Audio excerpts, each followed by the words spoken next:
This one's recording. This one's recording. All right. All right. Hello. Hi. Hi. So you're Marcia? Yes, I am. All right.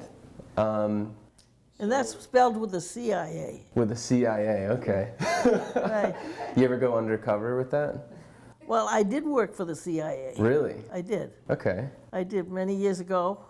And when they first formed, in fact, I was part of that first team that helped get it going. So what did you do with the CIA? Oh, it was, well, my part was mostly clerical, administrative, because what the CIA did was they had field officers, men, who would go in and do background investigations on people who had either wanted to be hired or being recruited to be hired. So they had to do a background investigation, which began with the birth certificate.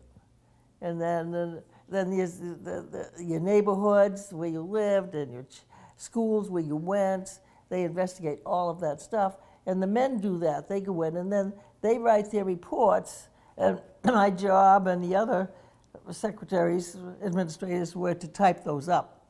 Wow, that's cool. Yeah, it was. It was a cool job. I did that for 5 years. Yeah. So just to sort of ask you a little bit about your life here, what is your favorite part of the day? The afternoon. Okay, so what do you do in the afternoon? Art, anything to do with art. And they have quite a bit of it here, which is very good. And I've got quite a few pieces in my room that I have up on the wall. Here's some of your art, Marcia. Oh, yeah, Look, yeah, you hold it up. yeah, yeah, Look at yeah. that. This is a little fish bowl, you know. Anyway, but I have more things that are more artistic looking. At home, I have a portrait of my daughter that I did in black and white, and it's big. And when she was in high school, and it came out really, really good. If you could go anywhere, where would you go? I love to travel, and I did a little bit of it. I traveled to Hawaii. I traveled to South America, to Central America, although Hawaii was one of my favorites. If you were president, what would be the first thing that you would do? Oi!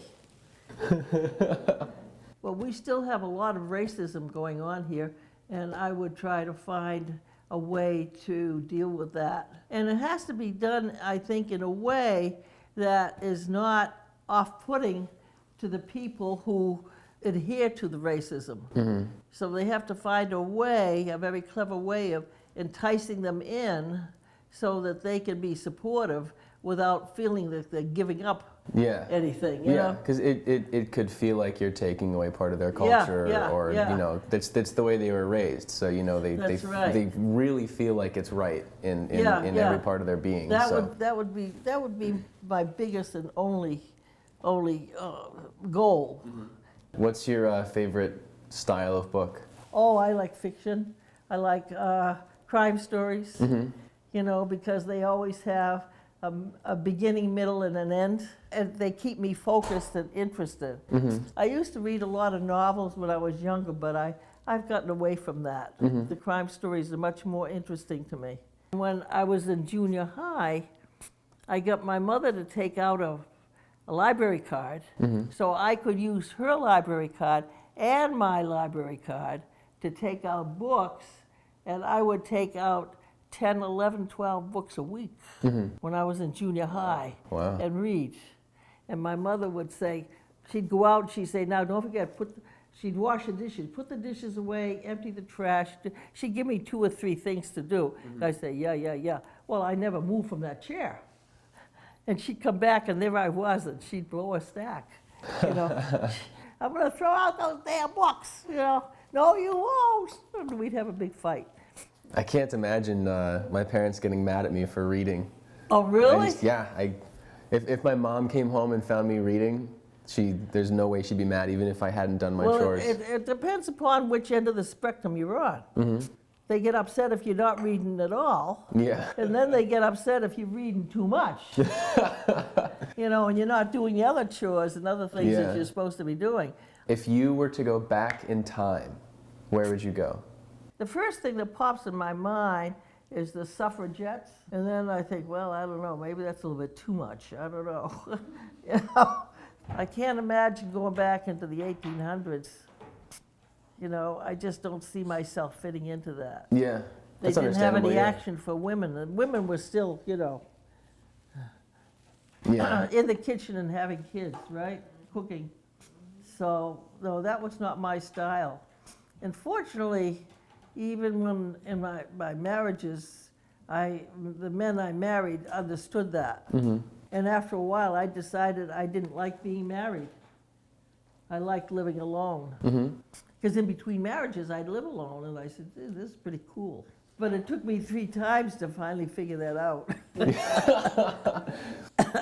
Hey, I mean, they can't say you didn't try. Tried. I tried. For the most part, my life is a satisfactory one. Mm-hmm. You know, I don't have many regrets. That makes me feel good about my life. Yeah. Yeah. Great. Yeah. I'd live most of my perfect days right here. Wow, that's awesome, yeah. I have nice people to talk to. I have nice meals to eat. I have nice activities to do. I can sleep as late as I want, go to bed when I want. I can't find anything better than that. Yeah, that's awesome. Yeah. It is.